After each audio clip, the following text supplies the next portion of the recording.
is missing here. All that nasty grass has been yanked out. Well, it's waiting here for me to do my part. I may not be able to do the heavy lifting, but I can do the light lifting and put these into my green barrel. There's a little more to do. That's okay. Rome wasn't built in a day. It's just progress, and that makes me super duper happy. Well, it's a few days later, and I'm out bright and early. Well, early for me. Some of you probably get up a lot earlier than I do. I just came out to kind of assess what's left to do. I hear a lot of noise in the neighborhood. All the gardeners are at work already. So this section is looking okay. I probably need to go in and clean up the edge where the bricks are and certainly straighten them. I see that my husband has taken another big section out, but there's a lot of the grass left behind, so I'm going to get that out. And then I had started at this end. I guess we were working toward each other. I had actually abandoned this mid-project, as I'm prone to do, and thankfully I haven't had an issue with the grass growing in too much. I can see it starting to make its way in, but I did put a little bit of a wide trench for the bricks, so it hasn't made it too far. And then there's this section left to do.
It's by no means done. I mean, I still have a blanket of pine needles and a bunch of pine cones.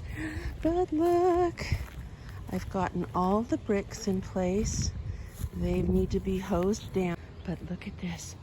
Oh, look. Oh, awesome. Oh my gosh, I can't tell you how happy I am to have all this grass out. And I need to get this mulched really quickly so that I don't start having more, because I'm sure we missed a lot of the runners and underground activity because it's just not possible to catch it all. But a good thick mulch layer will make it easier to pull those little stubborn and persistent ones that rear their little unattractive heads. Now the fun part, I get to try and figure out what I'm gonna plant here. I have some ideas. I know that fall is the time for planting shrubs, but this is mostly shady. Well, it gets morning sun and it gets midday sun, but then once we hit about, I guess, 1 or 2, it's mostly in the shade. So I think I can get away with planting shrubs right now, especially since my poor shrubs are a little bit distressed, having been dragged along in pots for oh so long. They're very unhappy in their little homes that they're overgrowing, and I need to do some moving. So I think I'm gonna move one of these hydrangeas because they're really thriving here, and they've both gotten a lot bigger than when I planted them. I'm not sure which one to move. I think I'm gonna move the one in the front, which is the pink one. I think I may put it right here. I did make this bed actually a little bit wider than I originally laid it out, because why not? I was liking the curve better, doing it a little bit more gradual. I think I had it curving twice before. I had it looping around the trees. Let me step back so you can see what I mean. In fact, I probably should clean that line up slightly. But I think what it was doing before was coming around that tree, then going in, then coming around that tree, and then finally going out. And I think I like it better coming around this curve and then going around both trees before it goes in and goes out to the sidewalk. I'm looking at all this real estate here. I have crepe myrtle that I almost lost this summer. I missed a day of watering on a really hot day and it got very crispy, but I was happy to see it bounced back. So it's a dwarf, like a shrub, and I'm hoping to put that here as kind of an anchor in the middle of this sort of a triangular shape. And then I do want to put, I have a couple of variegated euonymuses that I think I'd like to put kind of toward the back. And then I might move the gomphrena over here. Oh, so many possibilities. As if I don't have enough plants that need homes. I had a little bit of a, what would you call it? A plant rescue situation today. I went to the plant shelter. I don't know if you guys have seen that little TikTok, but I went to the plant shelter and I found these goodies. So let's see. I think this one is a sea thrift, and I had a sea thrift before that was red, and I kept putting off putting it in the ground because I couldn't think of where I wanted it. And as far as I can tell, I mean, it's clearance, so you always get this like guess what the color is, but there's some petals on there, and that one's pink. Plus I think in the label it says pink, something pink. Anyway, so I'm pretty sure that's a sea thrift. And then these two are meadow sage, which I have in my walkway bed and I really like, and it's a perennial, so I'm gonna maybe use those out in the new area. That I'm not 100% sure of. And then these two are plants I'm not familiar with, but they're also perennials. Not that one. These two pink ones. Oh, knock them over. They were hugging each other. Okay, so they're pentas. I think I've heard people say they have pentas when I watch the endless YouTube gardening videos that I watch. And then this one I've had for a while. This is a phlox, and it's a ground cover phlox. They call it a ground cover phlox, but it actually grows, well, 8 to 10 inches. So I guess that is a ground cover. So I'm thinking that phlox and the pentas will probably go over there.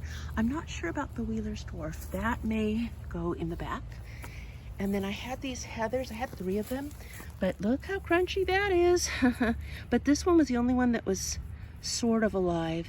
It has a few little spots of green, which makes me think it may come back, but I can't use it the way I had planned to use the heathers when I had 3 of them. So, one little heather.